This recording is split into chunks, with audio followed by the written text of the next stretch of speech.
اللہ کے نام سے شروع جو نہایت مہربان اور رحم والا ہے۔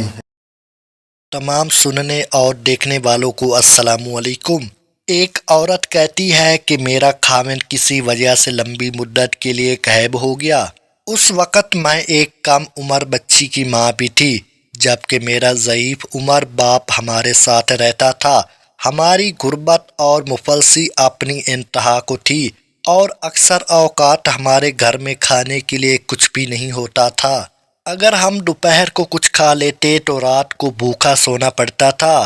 صبر کے ساتھ ہم ہر حال میں اللہ عز و جل کا شکر ادا کرتے تھے۔ ایک رات کو بھوک و افلاس نے ہمارا وہ امتحان لیا جو اس سے پہلے کبھی نہیں لیا تھا۔ میری بیٹی کو شدید بخار نے آ لیا۔ بچی کا بخار اتنا شدید تھا کہ مجھے اپنی اور اپنے والد کی بھوک بھول گئی۔ ایسی بے کسی اور لاچاری اس سے پہلے کبھی نہیں دیکھی تھی۔ بے قراری حد سے بڑی تو مجھے اللہ تعالیٰ و تبارک کا یہ قول یاد آ گیا کہ بھلا کون بے قرار کی التجا قبول کرتا ہے جب وہ اس سے دعا کرتا ہے، اور کون اس کی تکلیف کو دور کرتا ہے۔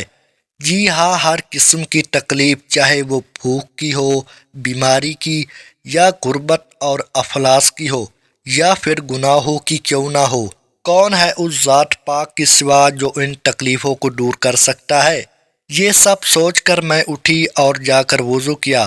واپس آ کر بچی کے ماتھے پر پانی سے بھیگی ہوئی پٹی رکھی اور اللہ کے حضور نماز کی ادائیگی کے لیے کھڑی ہو گئی۔ مختصر سی نماز پڑھنے کے بعد ہاتھ اٹھا کر بچی کے لیے دعا کی، اس کے ماتھے سے پٹی اتار کر دوبارہ پانی سے بھگو کر رکھی اور ایک بار پھر نماز کے لیے کھڑی ہو گئی۔ نماز کے بعد ایک بار پھر بارگاہ الہی میں دعا کے لیے ہاتھ اٹھائے، دعا سے فراغت پر پانی کی پٹی تبدیل کی اور دوبارہ نماز کے لیے کھڑی ہو گئی۔ یہ عمل میں نے کئی بار دہرایا۔ جب میں یہ سب کچھ بار بار دہرا رہی تھی تو کسی نے دروازہ کھٹکھٹایا۔ میرا باپ اور میں حیران ہو گئی کہ بھلا رات کے اس پہر کو کون ہمارے گھر آ سکتا ہے۔ میرے والد نے پوچھا دروازے پر کون ہے، تو جواب آیا کہ میں ڈاکٹر ہوں۔ میں اور میرا والد ہم دونوں ایک دوسرے کو حیرت سے دیکھ رہے تھے کہ بھلا اس کو کس نے بلا لیا ہے۔ میرے والد نے جا کر دروازہ کھولا۔ ڈاکٹر نے آتے ہی پوچھا کہ مریضہ کدھر ہے۔ ہم نے سادگی سے بچی کی طرف اشارہ کر دیا۔ ڈاکٹر نے بچی کو چیک کیا، کاغذ پر ایک نسخہ لکھ کر میرے ہاتھ میں تھماتے ہوئے بولا، لائیے میری فیس دیجیے، میں چلتا ہوں۔ میں نے آہستہ سے جواب دیا کہ ڈاکٹر صاحب، ہمارے پاس تو آپ کو دینے کے لیے کچھ بھی نہیں ہے، بلکہ ہمارے گھر میں تو کئی دن سے کھانا بھی نہیں ہے۔ میرا یہ جواب سنتے ہی ڈاکٹر غصے سے ڈھاڑتے ہوئے بولا، اگر دینے کے لیے فیس نہیں ہے تو مجھے آدھی رات کو فون کر کے کیوں بلایا؟ مجھے اس طرح کیوں بے آرام کیا تم لوگوں نے؟ ڈاکٹر کے منہ سے ٹیلی فون کا سن کر مجھے لگا کہ شاید ڈاکٹر غلطی سے ہمارے گھر آ گیا ہے۔ میں نے ہمت کرتے ہوئے ڈاکٹر کو جواب دیا کہ ڈاکٹر صاحب، ہم نے تو آپ کو ٹیلی فون کر کے نہیں بلایا، بلکہ ہمارے پاس تو ٹیلی فون ہے ہی نہیں۔ یہ سن کر ڈاکٹر نے مجھ سے پوچھا، تو اچھا کیا یہ فلاں شخص کا گھر نہیں ہے؟ میں نے جواب دیا کہ ڈاکٹر صاحب نہیں، فلاں شخص تو ہمارا پڑوسی ہے۔ یہ سن کر ڈاکٹر تھوڑا سا خاموش ہوا اور پھر ہمارے گھر سے نکل کر ہمارے ہمسائے کے گھر چلا گیا اور ہم شرمندگی سے خاموش بیٹھے رہے۔